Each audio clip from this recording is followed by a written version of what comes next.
candidate for Congress in the Pennsylvania's 5th Congressional District, and she's also the Jefferson County Chairwoman.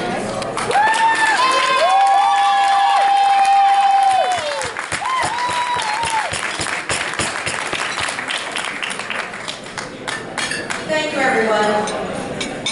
I'm Kerith, Strano, and I'm running for Congress in Pennsylvania's 5th Congressional District, which encompasses 24% of the Commonwealth.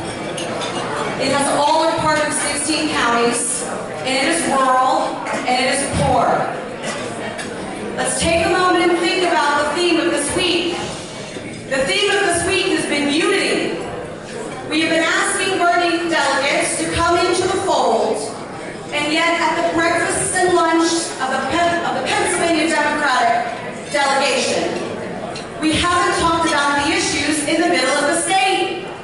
And there are more people in the middle of the state that we risk losing if we don't pay attention and pull them into our party. There have been a number of congressional candidates, and to be clear, we have 10 that are running to try to support Congressman Cartwright, that are trying to support Congressman Doyle. They need help. And there are 10 of us, many of whom are running for a second time. And we're running in rural Pennsylvania. We knock on doors of registered Democrats and they're wearing Trump t-shirts. Okay. We heard about Philadelphia's issues. We heard about Pittsburgh's issues. But with all due respect, we have to talk about the issues in rural red Pennsylvania.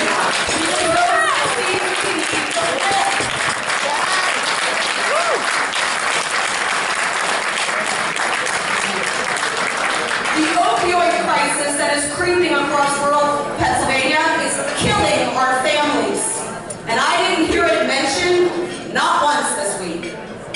Not once. We heard from a nice gentleman who did beautifully this morning, an Uber driver in Philadelphia that's complimenting the public transportation system. I live in a district that covers 24% of the Commonwealth. We don't have public transportation. So, for what it's worth, when I'm asking for all of the folks that care about our rural politics, the Pennsylvania Democratic website is going to list the names of all 10 people that are running for Congress with their websites, and I ask you to look up the one that lives closest to you and help them turn the middle of this state from red to blue. Now, because it's not just me, there are 9 others, and we have 2 of them in the room today that I would like to have the opportunity to speak to you as well. Erin McClelland is running in the 12th for the 2nd time in the next week.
And the Democratic Party insults them.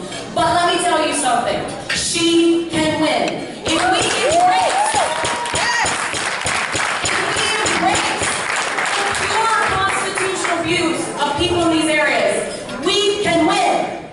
If we embrace their affection for their faith, for their communities, these are ideas that are fundamental to our party. She can win. And if you believe that a woman's place is in the House, then she can win.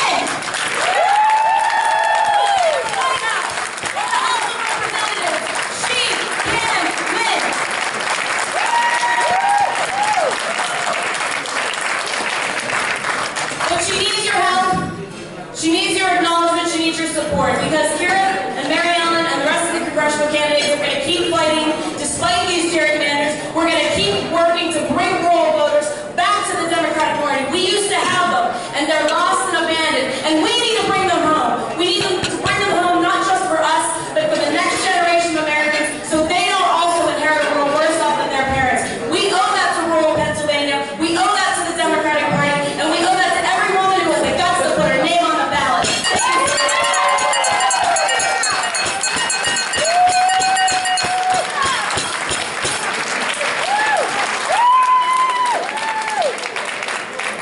Thank you so much. Thank you, Erin. I'm Erin Balchunis. I'm a political science professor, a Fulbright scholar, and I'm running in Pennsylvania's 7th district.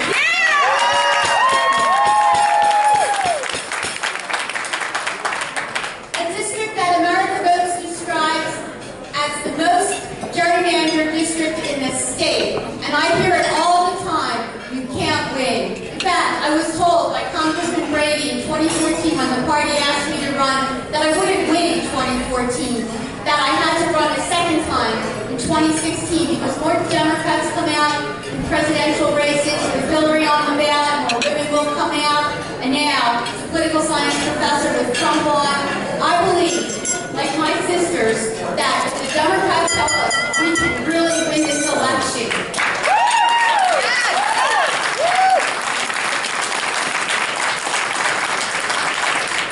I stand for the issues that you stand for, the issues that Bernie fought for increasing minimum wage to $15, to decreasing the interest rates on student loans, protecting Medicare, expanding Social Security, people pay.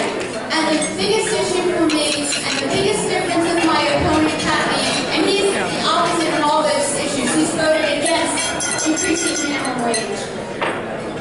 After Orlando, Congressman Lee was asked, where do you stand on the ban on assault weapons? And he said, after Orlando, my opinion has not changed.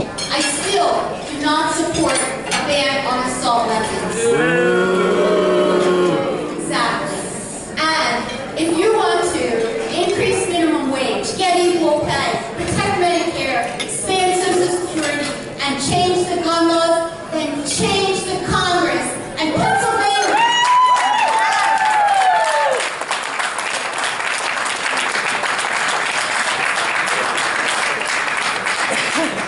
Finally, I was on a national panel, and I was talking about Pennsylvania. In the federal delegation, we have 20 members representing Pennsylvania, 2 male United States senators, and 18 congressmen.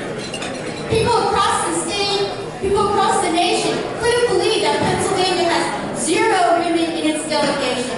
It is a disgrace. Studies show when you have women in the legislature, whether it's state or federal, you get more legislation that helps women, children, and families.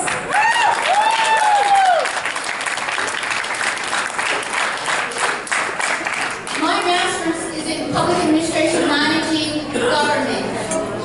Congressman Meehan voted to shut down the government. It's something that I would never do. Pay employees to stay home, never.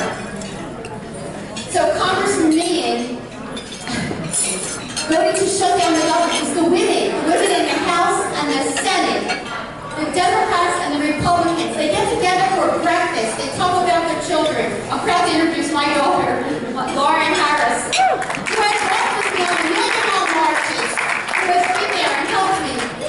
And the women are the ones that work to bring that government back together, that negotiate. We know that women compromise, that work to bring back government.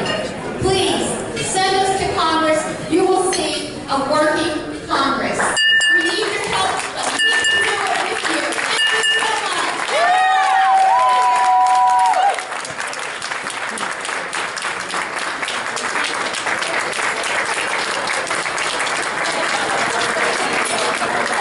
Can you take a picture?